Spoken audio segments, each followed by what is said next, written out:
এখন এদিকে একটা কথা আছে আজ। কি হয়েছে এমন ষাঁড়ের মতো চিৎকার করছিস কেন বল? আরে বলছি, জামাই ষষ্ঠী ঠিক কতদিন আগে হয়েছিল বলতো? আরে এই তো রবিবারে হয়েছিল। রবিবারে হয়েছিল, তাহলে দুদিন আগে? না না, তার আগে রবিবার, আজকে 10 দিন হয়ে গেল। আগে রবিবার? তাহলে তো অনেক দিন হয়ে গেল। কেন রে দাদা? বুঝতে পেরেছি, তোর বৌদির জন্য প্রাণ একেবারে আকুপাকু করছে। না না না, ওকে আমি আসতে না বলে দিয়েছি, ও এখন থাকবে, ওকে আসতে না বলে দিয়েছি। কিন্তু চিন্তাটা আমার কি হচ্ছে জানিস, মনটা প্রচন্ড খারাপ। জামাইবাবু একটু আগে ফোন করেছিল, তোকে ছেড়ে দিয়ে আসতে বলেছে। চল তোকে ছেড়ে দিয়ে আসি। ऐसा मत करो मेरी ও जान। আমাকেও ফোন করেছিল, বাড়ি চলে যেতে বলেছে। ও তো তোকেও ফোন করেছিল? তোকে ফোন করে বলেছে? হ্যাঁ বলেছে, কিন্তু আমি এখন বাড়ি যাবো না, ওকে পরিষ্কার আমি জানিয়ে ও দিয়েছি। আচ্ছা আচ্ছা আচ্ছা, হোক। কিন্তু মানে ব্যাপারটা কি হচ্ছে, চিন্তাটা আমার আরো বেশি করে হচ্ছে, না সময়টাও খারাপ হয়ে যাচ্ছে। কেননা মেঘের অবস্থা দেখেছিস তো কেমন ঝুলে আছে। খবরে বলছে 15 দিন টানা এখন ঝড় বৃষ্টি চলবে, নিম্নচাপ সৃষ্টি হয়েছে, ঝড় বৃষ্টি একেবারে বন্ধ হওয়ার কোনো সম্ভাবনাই নেই।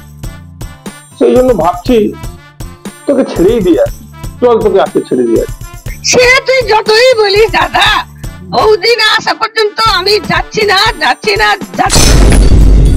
আরে না, তুই মেঘের অবস্থাটা দেখ, মেঘের কথাটা ভেবে সিদ্ধান্ত নেই। আমি কি বলছি, আমি বলছি তুই থাকবি থাক, তোর যতদিন ইচ্ছা হয় তুই এখানে থাক, সেটা নিয়ে কোনো প্রশ্ন নয়।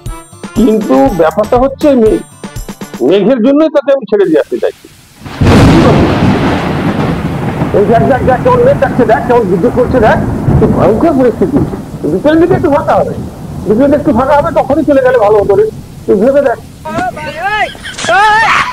হ্যাঁ, বিশাল মেঘ উঠেছে। বলছি না তোকে 15 দিন ধরে চলবে, কাল বৈশাখীর ব্যাপার। 15 দিন পরে যে তোকে ছাড়তে যাবো, তখন আমার সময় হবে না, আমার কাজ আছে। সেই জন্য বলছি তুই আজকে চল, ছেড়ে দিয়ে আসবি। দাদা রে, তুই বৃথা চেষ্টা করছিস। বৌদি আসবে, তারপর আমি যাব। ঠিক আছে, তুই যদি পারিস একা চলে যাবি, আমি তো আর ছাড়তে যেতে পারবো না। তুই একা কি করে যাবি তুই ভেবে দেখ। তোর এই গ্রামের ভিতরে 17 কিলোমিটার রাস্তা হেঁটে হেঁটে যেতে পারবি তো? আমার মোটর সাইকেল ছিল, আমি ছেড়ে দিয়ে আসতাম, তোকে এই হেঁটে হেঁটে যেতে হবে। দেখ তুই ভালো যেটা বুঝি। বৌদি আসবে, তারপর যাব। আরে না, আমি ব্যাপারটা বুঝেছি।